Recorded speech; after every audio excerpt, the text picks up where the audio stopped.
Up next on the Midlife Mafia podcast. There are other transitions that are like invisible transitions, like the ninja transitions. You don't really notice them until you do. I mean, not to the ability you want to play, but actually you can get yourself hurt within 5 minutes. Can't move furniture to clean. The next day your back is out, but I transition and I still think that I can do it. And I'm still going to continue to do it. Woohoo! Positivity. We all try. Every day I sit there and I say, what could I have done? Could I have done this? Could I have done that?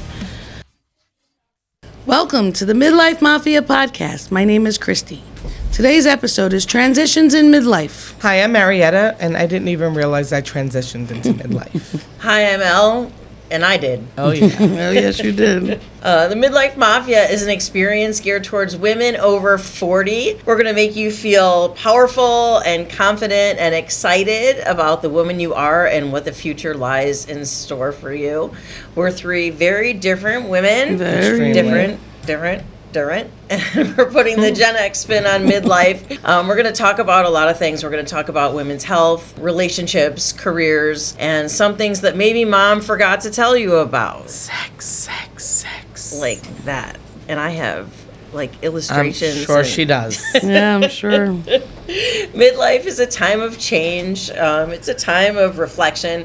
Most importantly, though, it is a time of growth. It's a time where we can let our past experiences help guide us into our future because we have those experiences. We have learned something, and that can lead us forward into navigating what lies ahead, all the different things that are coming up, because we have lots of life to live, and maybe now we know how to live it a little more, I don't know. Yeah, a little more confidently, I don't know. Transitions are something that we go through always from the beginning of your life. You are going from stage to stage to stage. Some stages are bigger than others. Midlife is a pretty big stage where you find out that, a lot of different aspects of your life are changing. There's different types of transitions that you can be aware of. One type is the type that you expect to happen, like you're getting married, you're having a baby. These things you can look forward to, you can plan, there's something to... Seems like a long time ago. Yeah.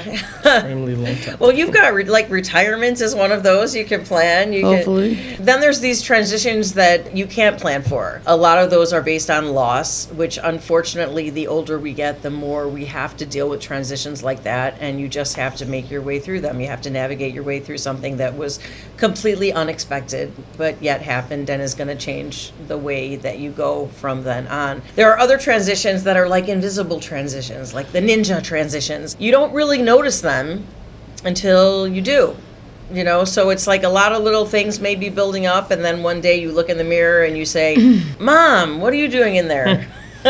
No. Or the wax lady says, would you like me to wax this? And you're like, what? Where'd that come from? Who knew that need to be waxed? Literally one time on Facebook, I put a picture. I got a really nice pedicure, and I put a picture of my pedicure on there. And somebody goes, I guess it's time to wax your toes. I was like, what? Who knew I had to wax my toes? When did this happen? I'm like 45, had no clue. If you're very hairy. And they were like, well, you don't have to do it every day. Don't stress out about it. Just once in a while, run the razor down your toes. I'm like, okay, I guess so. So those are some kinds of transitions. And, like I said, they can sneak up on you. You never really know when you're in the midst of one or when one is going to occur to you that, you're in it. We're all kind of in denial. Yeah, then there's that. We all do things and we think we can do things, go to do them and realize you can't do them, still be in pain for a couple of weeks. You can't run around the block, you can't play sports, I mean, not to the ability you want to play, but actually you can get yourself hurt within 5 minutes. Can't move furniture to clean. The next day your back is out, but I transition and I still think that I can do it. And I'm still going to continue to do it. Woohoo! Positivity. We all try. But I had a major transition into midlife. About 8 years ago, I lost my son. He was 23 at the time, obviously to a drug overdose. That caused me to separate from my husband. And then just a week ago, I put my Tommy's 16-year-old dog down. She had dementia. She was moving things all over the house. She was moving my dining room chairs. She did. She flipped all of them, actually. And she was ready to go. She told me she wanted to go home. She wanted her Tommy, and that's just what it was, I mean, and as much as I didn't want to give her up, because I felt like I can hold her here a little longer, I didn't want her to suffer, I didn't want her to suffer, so we did the right thing. Going back to my son, he was in rehab. He was in a fight when he was 17. He had 5 brain hematomas. He had his jaw wired shut from ear to ear. We were in Coney Island Hospital for months and months. Michael was 2, Sean was 3. I lived in the hospital because I wasn't going to leave my son at the time. I wasn't going to leave him there by himself. You don't prepare yourself. A mother never prepares herself for that type of loss, especially one that I was so young when I had him. I was 15. So we grew up together. He was my best friend. He was a good boy. He was a troublemaker. That's why his other dog, Onyx, who we had to put down 3 years ago, was him. He was biting people, just a pain in the ass, really. The time he suffered, the drugs were stronger than him. No matter what he tried to do, we tried rehab.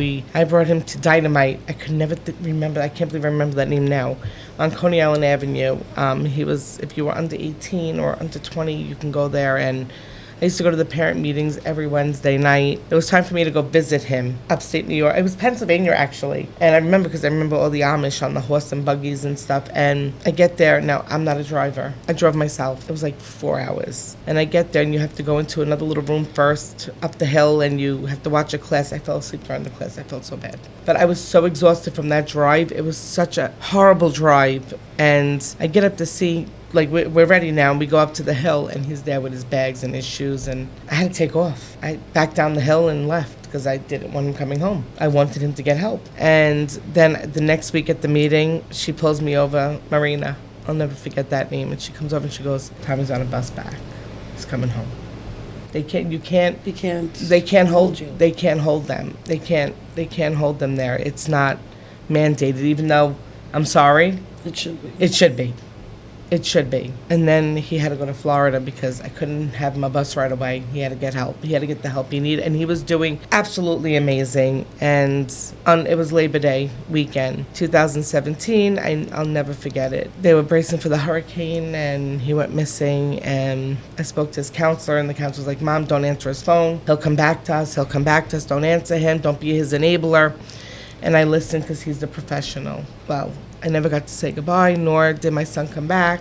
Piece of advice, moms, if your kids have problems, always answer their phone calls. Always. Yeah, there's other ways around it. You could still say, I love you, please get it, I'm sure there's ways around it, but I guess the professionals know to some point. Nothing. Right. They know nothing. Use your own judgment. That's your Use child. Your own judgment. Use your own judgment and choose it wisely, because it could be your last time. Every day I sit there and I say, what could I have done? Could I have done this? Could I have done that? I mean, you did everything. There's nothing more I could have done.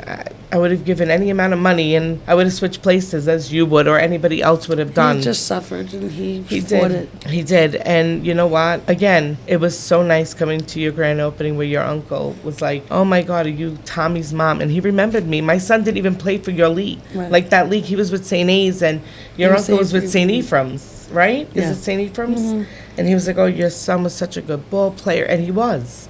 And you know what? A lot of things happened. Like he was going to Severian. I had to pull him out of Severian because they don't offer homeschooling. I had to put him in a Utrecht. He could have been a vegetable.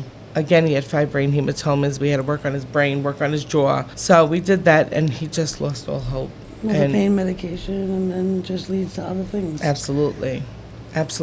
And you know what? I was always proud of him because he tried. He tried so freaking hard. He tried. It was stronger than him. It was. And that really caused me. My soon-to-be ex wasn't really a very caring man at that point. And honestly, I was okay with my decision on what to do. I felt bad for my boys because I had 2 little ones. So, I felt bad for them. Right, and you had to be there and be strong for them. Yeah, and I felt bad because their father was not in the picture anymore because I didn't want that. When a mother loses a child, your life is pretty much over. Right. I mean, there's really nothing to smile about. You enjoy your other children's accomplishments. Like, both my kids graduated high school. Michael's going away to college. Sean's in Lincoln Tech again. But in the back of your mind and in your heart, you're like crying inside that your son never got to do what they're doing. Right, but he wants his brothers to. Yes, absolutely. Absolutely. That's why I He always was say their big brother. he was, and that's why I always say Michael and Tommy had such a beautiful relationship. Really, Michael was crazy about Tommy. Sean. He could take it or leave it. Sean's just Sean. He really is. Yeah, he really has like a mind of his own, and he's like whatever. He's sad, but Sean, your brother, and he'll be like, who? And I'm like, are you kidding me? Like, I'm ready to kick your ass right now. I'm ready. The first thing out of your mouth should be, oh, Tommy. Yeah, Tommy, your brother. Remember him? But it hurts them, too. So. It does. But you know what? Transitions, and then you really have to think about it. Do you want your kids to always see you sad?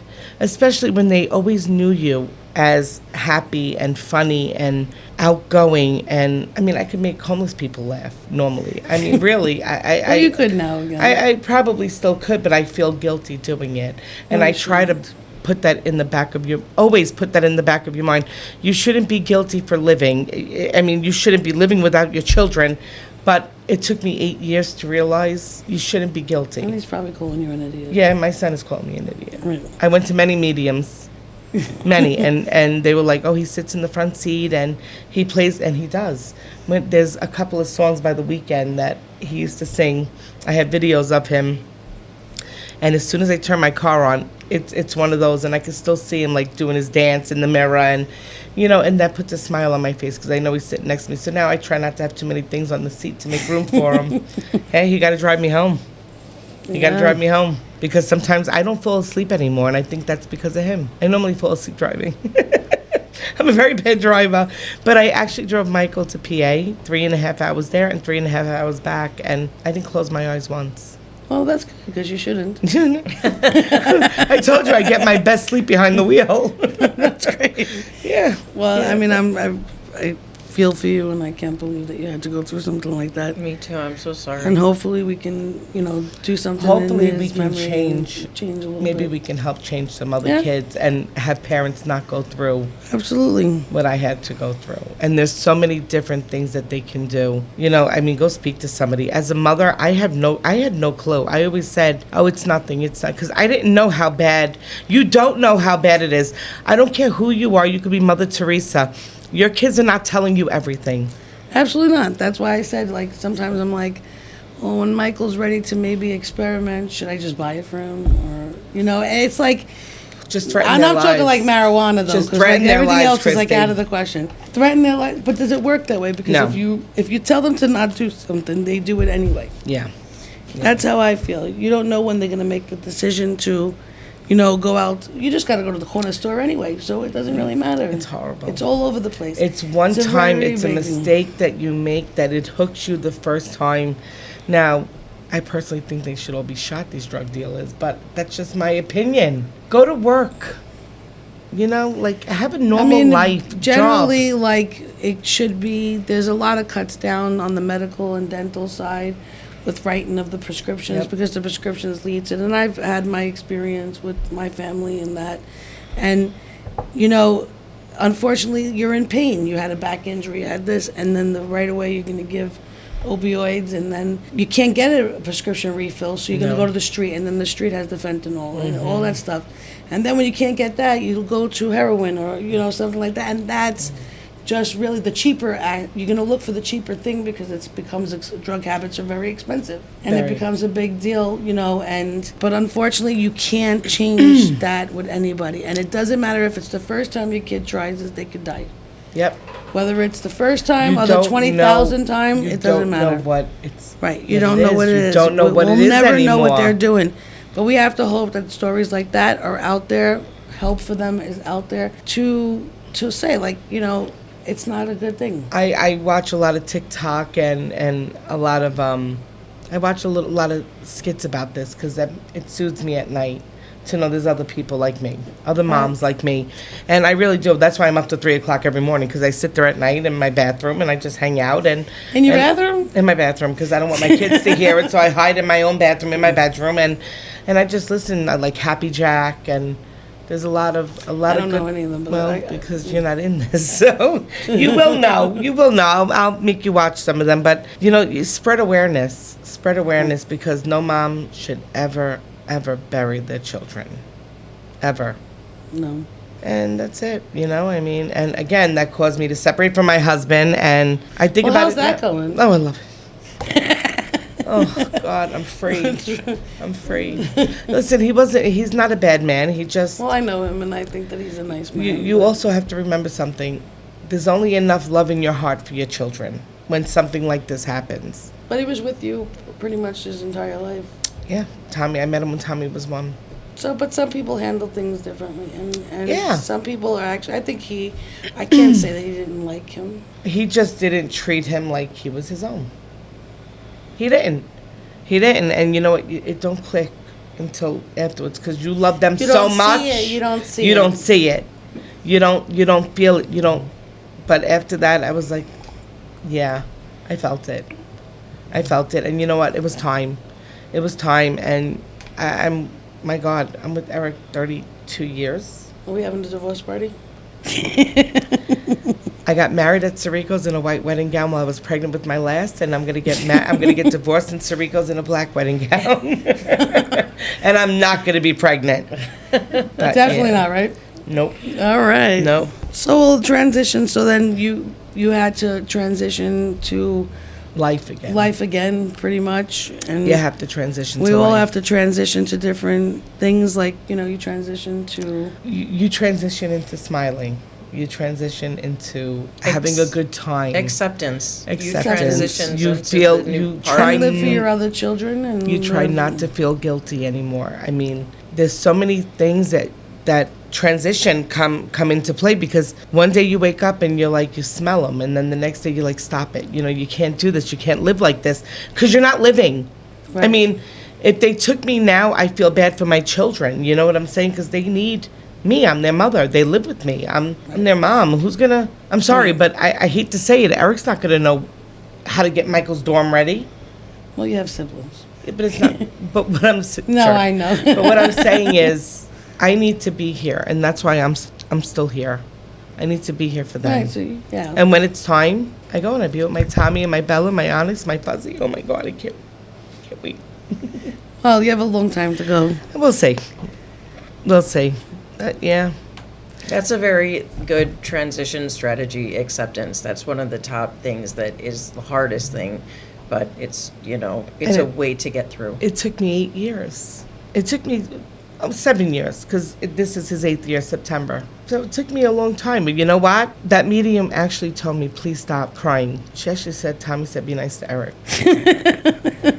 I said, Tommy, you did not tell me to do that, please. I said, there's no freaking way. But, That is hysterical. She said, she goes, your son's asking if you could please be nice to your husband. I guess maybe he didn't feel that he was not, accepted by him. No. Or maybe he just didn't want you to go crazy.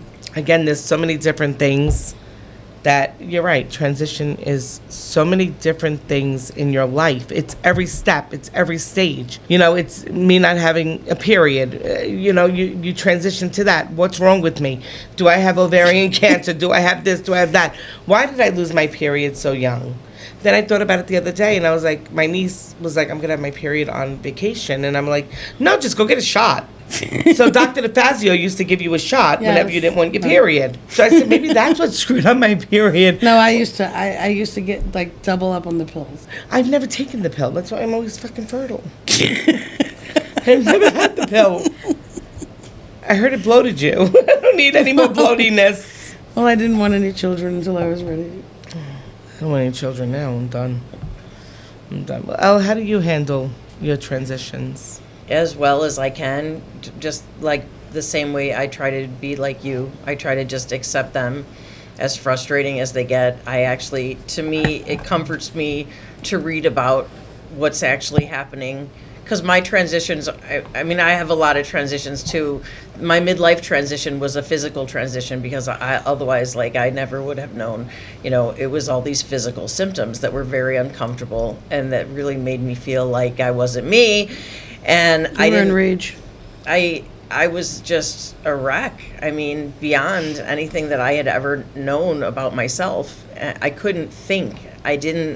When I opened my eyes, I didn't see the world the same way. And I really didn't like that, and I didn't know what to do about that. So the way I've always dealt with everything in my life is to just get more information. So like when I was a little kid many years ago, I would ride my bike to the library and you could check out 13 books. So I checked out 13 books and I read about it. And so like when About life? No, about whatever it is that was troubling me at the time, that was new information that I didn't know.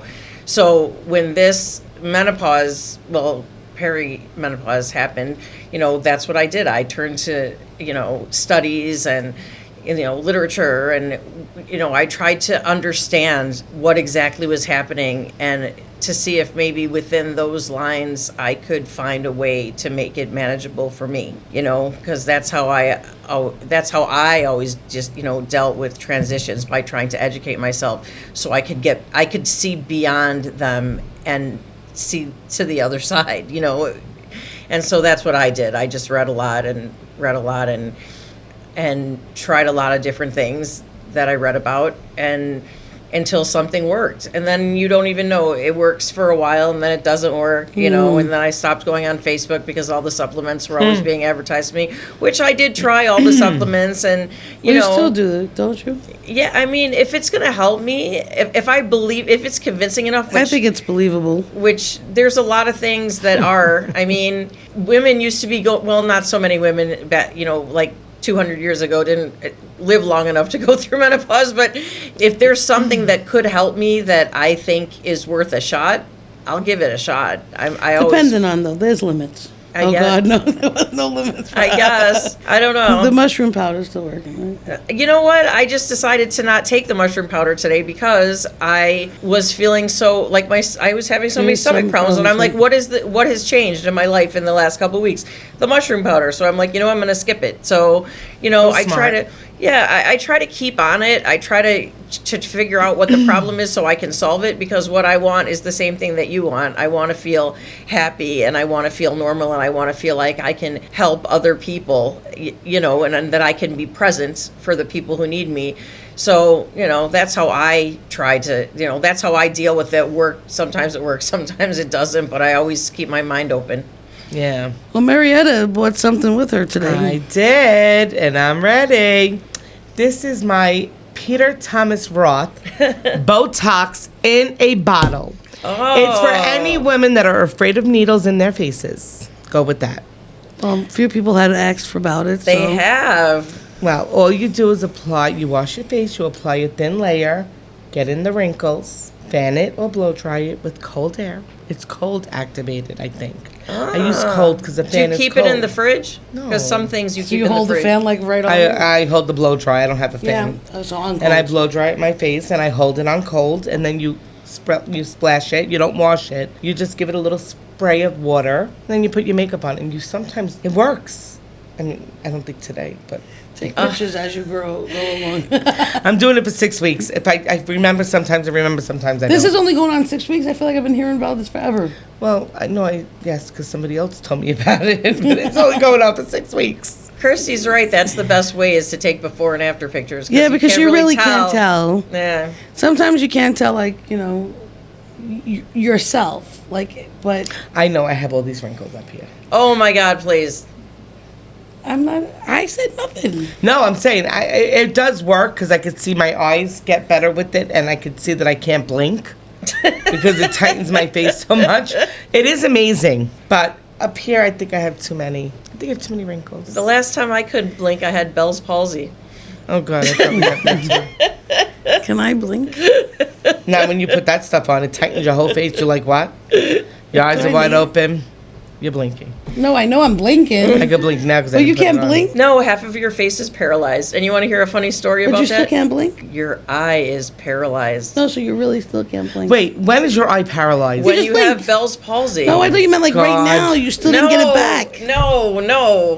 No, fortunately I Definitely did. has some kind of palsy. Oh, I'm like, what is... When you have Bell's palsy, half of your face is paralyzed, so that eye can't blink. And that was the first thing I noticed. That's when your face goes droop? Is that, my eye was tearing and tearing and tearing, and I didn't know why it was tearing, and it was because it wasn't closing, it wasn't blinking, and so I, of course, what I just said, when I don't know something, I look it up. So the first, beep, beep, beep, and everything on the internet said you have Bell's palsy. So I went to the emergency room, and they said, yeah, this looks like Bell's palsy.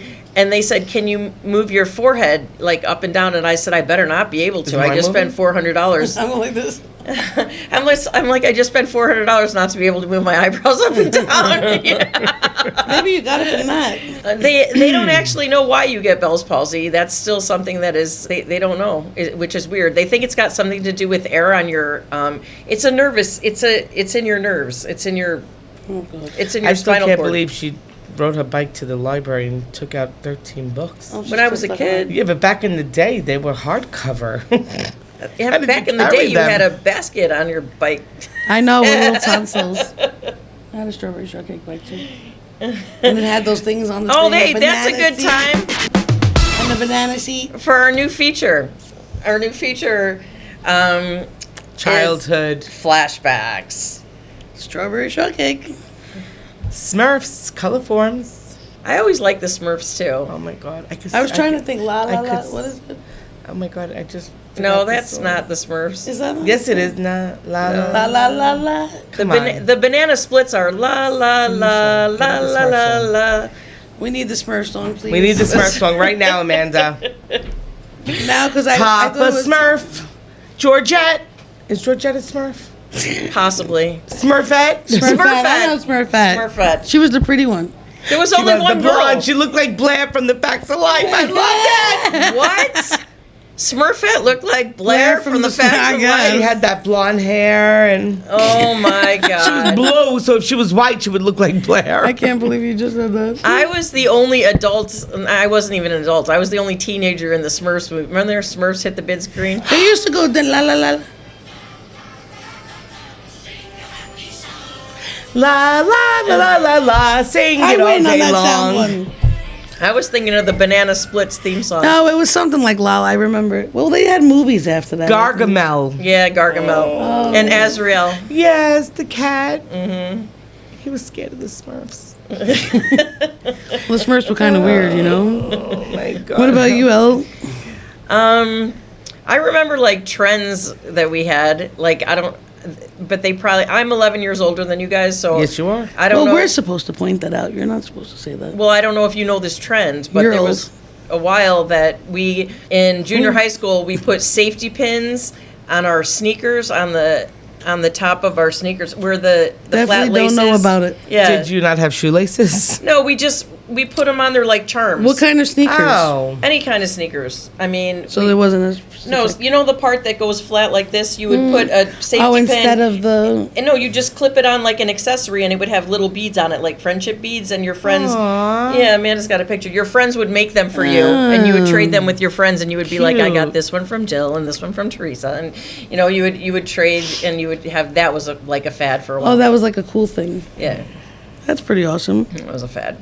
That was a nice one. Yeah. There's a lot of different ways to deal with transitions, whether the transitions are good or whether the transitions are bad. And I think, Marietta, you pointed out the really, I don't know if it would be easiest, because it's not easy, but one of the ways that that everyone can try to do is just to move forward, Yeah, have no choice. just to accept what it is and it's okay.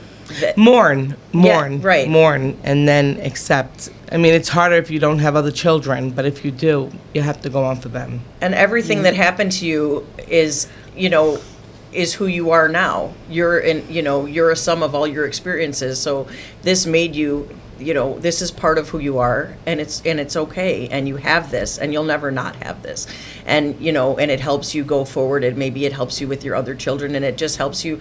And you can have those good memories. They don't always have to be something, even a agreed. sad ending can have a good story. Yeah, agreed. So that's one of the ways to deal with it.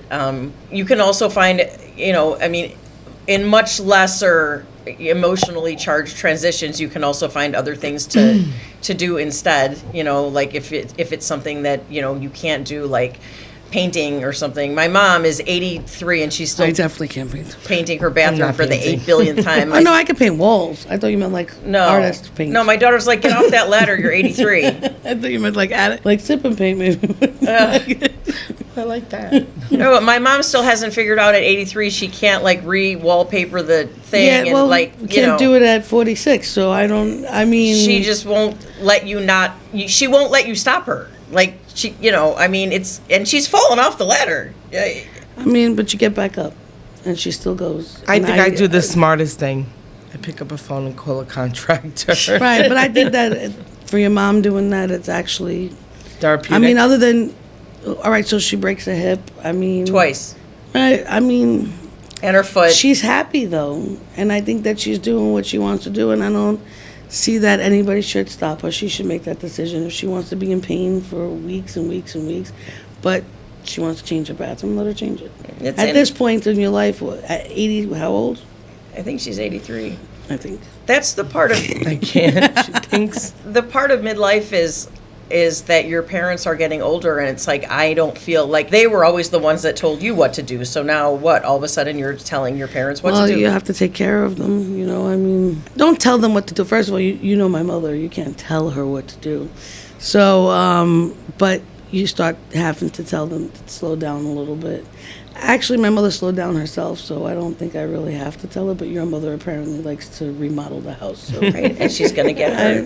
Right. She's going to get hurt. But, she's still going to do it, whether you tell her. And, she's miles away from you. So it's not like you're going to catch her going to fix the bathroom. I know one of the hardest things is to take somebody's keys away, their car keys away. That's a hard thing to do. My dad had, lost his mind a little bit, and he shouldn't have drove anymore, couldn't have drove, didn't really know. My grandfather went through the same thing. I mean, but you have to do it because it's you're endangering somebody else. Yeah, that's and a yourself. Totally different situation. As far as driving with dementia and stuff like that, like that's driving drunk. That's driving, so that's I mean, driving impaired. That's a little different. Fixing your bathroom who is she endangering other than herself? Her family who loves her. If something happens to her, then... All right, well, you could tell her, but I mean, to stop her life, I don't know. That's up to her. She's going to still do it. She can live with a different color bathroom, or at least she's alive. Right. I mean, and also you guys can hire somebody to do the bathroom for her. That's my answer. When my mother, just whatever, do it for her, but I think it's great that she still wants to do things. I do too. mean, yeah, I don't know. I want to do things too, I just don't because I don't want to... me. I could see that being me at 83 or whatever, because I really don't want to not do it myself. Like, I have a cleaning lady 2 or 3 times a week, and I still want to move the furniture to clean behind it. I want to do nothing. See nothing, say nothing. It ain't dirty if you can't see it. Well, I mean, I think you changed the air conditioner thing and you got hurt once, right? Yeah. I mean, right. Wait, no, I have a funny story. Can I please tell? Yes, please do. So Please 4th of do. July, we're at my brother's house, and there's my nephew's baseball. His baseball team's there, and we're all having fun. The kids are in the pool. My brother's air conditioner goes out, right? So I was like, oh, I think mine's broke too. I said, because it's making a really loud noise. So 4th of July, I'm calling my guy, Joe, and I'm like, Joe, you gotta come to my house. He's not answering. I'm like, son of a bitch is in Aruba. I know he's in Aruba. Next day, I call him. I was like, Joe, please, I can't stay without air. I had the fan. It was called the Tornado. I bought at Costco. It was a little table fan, but it was like, oh my God, it was great. And I had 2 of them. I lost one. So I didn't want to tell my kids because I didn't want one to have one and the other one not. So I kept it. So you sat in front of while they sweat? Yeah. They had awesome fans. They have really great ceiling fans. No, really great. I don't. So I put it on my nightstand next to me, and I'm sleeping. I'm like, oh my God, in my glory. I wake up in a pool of sweat because my kids must have heard it and came in and took it. Sean! Well, he's going to be able to fix the after. I was going to say, isn't that HVAC? Wait, Can he finish? this is getting to the funny story. So I wake up and I go in Sean's room and he has it. He's out cold with a smile on his face because now he has the air blowing on him. So now we go. I worked. This was Saturday we went to the Jersey Shore. When I called Joe, he came over and he calls me up and he goes, "There's nothing wrong with your air." I said, "What is it?" He goes, "You had cardboard stuck in the machinery. Something when the contractors were doing my bathroom, They must have put something behind the gym. I have a little gym downstairs, and it got stuck. It got sucked inside the HVAC machine. Oh, well, you were saying for a while it was not as, you were blaming them for touching Yeah, it. but now the noise was like boom, boom, boom, boom. Like something was. So Sean goes to his car and gets his tool bag. And I was like, what are you doing with that? He goes, I'm going to check out the machine. I was like, get the hell out of here. When you get your certificate, you're not, this is a $7,000 unit. I'm not paying that again when you get your certificate. But he had his whole tool bag and he was all ready. I was like, Oh, that's cute. I would have let him fix it. I would too. I'll send him to your house tomorrow. Well, I think that he's trying it. He's trying, not on me. That's a lot of faith you have in Sean, though. I have no faith in anybody. That is too funny. Yes. So I think we pretty much covered transitions. I think we did. Agreed. And they're going to keep coming, whether we like them or not, whether we notice them or not, whether we notice them eventually or whatever. But they're going to happen. And if there's anything that anybody else would like to talk about, we are definitely, we would love to hear from you. We would love to hear from you how you deal with your transitions, what transitions you've gone through, what's been easy, what's been hard, what's been Definitely love helpful. to hear that. Yeah, we would love to. We would love to hear any of your stories because it always makes us feel like we're not as stupid as we really think we are. We're in denial. Yeah, no, we're not. We're not. We know what goes on, but we'd love to help and we'd love to give our opinions, and maybe you guys could help us a little bit too. Yeah, absolutely. Help each other. Yeah. So thank you so much for listening and joining us on the Midlife Mafia podcast. We really, really appreciate your support. On this episode, Marietta shared with us the loss of her son Tommy at the age of 23 to an opioid overdose. The loss of a child by far is the worst thing that could happen to a parent. My family has also been affected by this. Someone very close to us battles with this every day. The recovery isn't easy, but it can be controlled. Tommy battled with his addiction for over 6 years. He's been to numerous rehabs all over Brooklyn and Florida. The drugs were stronger than he was. Eventually, he lost his battle. If anyone wants to talk, reach out to me on social media at Marietta Vinokur. Just know you're not alone. And there are agencies that are designed to help people and loved ones who are suffering, including the Substance Abuse and Mental Health Service Administration. Their opioid hotline is 313-710-8181. There are plenty of places that you can find help for free, and you don't need insurance to do so. And we will be listing those in our show notes.